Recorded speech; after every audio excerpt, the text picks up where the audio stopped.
ازيكم يا شباب، عاملين ايه؟ فاكرين بقى الوصفات والحركات بتاعت زمان، الحاجات الصحيه دي المفيده هنرجعها تاني ان شاء الله. والموضوع بتاع النهارده او التركيبه بتاعت النهارده دي مهمه جدا للناس اللي عندها مشاكل في الكلى او عايزه تحافظ على صحه الكلى.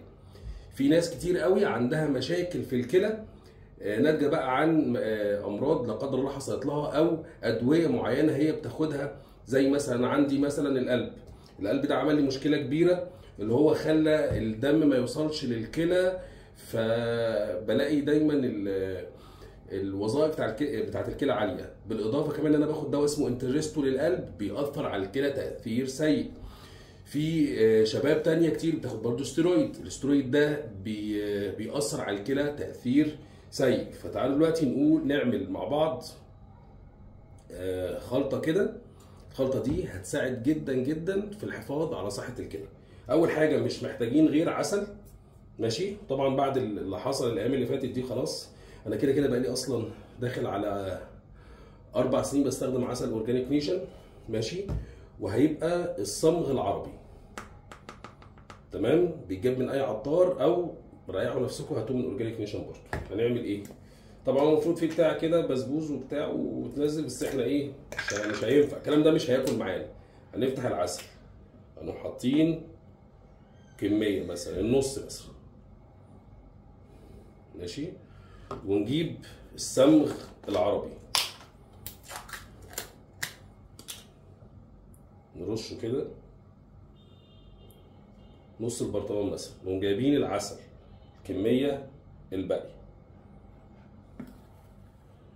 ماشي؟ وبعد كده نجيب الصمغ العربي المتبقي، ماشي؟ النسبة هنا 400 جرام عسل على ده كام جرام؟ ده كام جرام؟ مش مكتوب، بس انا حطيت من الاخر برطمان عسل على 1 صمغ عربي. ونبدأ بقى ايه، نقلب الخليط بتاعنا.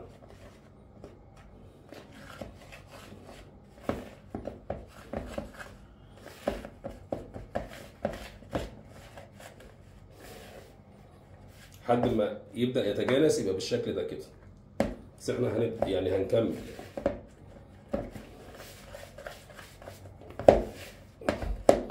تحس ان هو عجن شويه، مش مشكله بقى.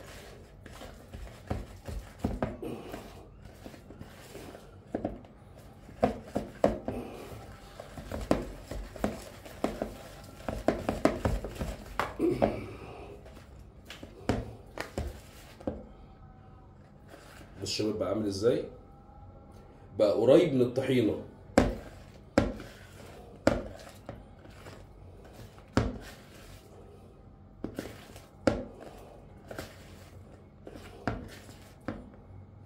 تمام. ونجيب معلقه، خلاص هو بيبقى القوام بتاعه عامل كده، تحط في علبه، تحط في الثلاجه، وكل يوم هتاخد منه معلقتين على الريق ومعلقتين قبل النوم، بمجموع 4 معالق. يعني مثلا نقول دي معلقه مثلا، بسم الله.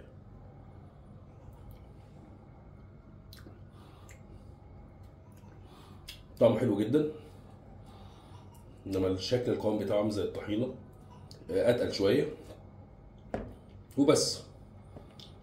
لو مش مصدقين جربوا الخلطه دي لمده شهر واعملوا تحليل وظائف كده.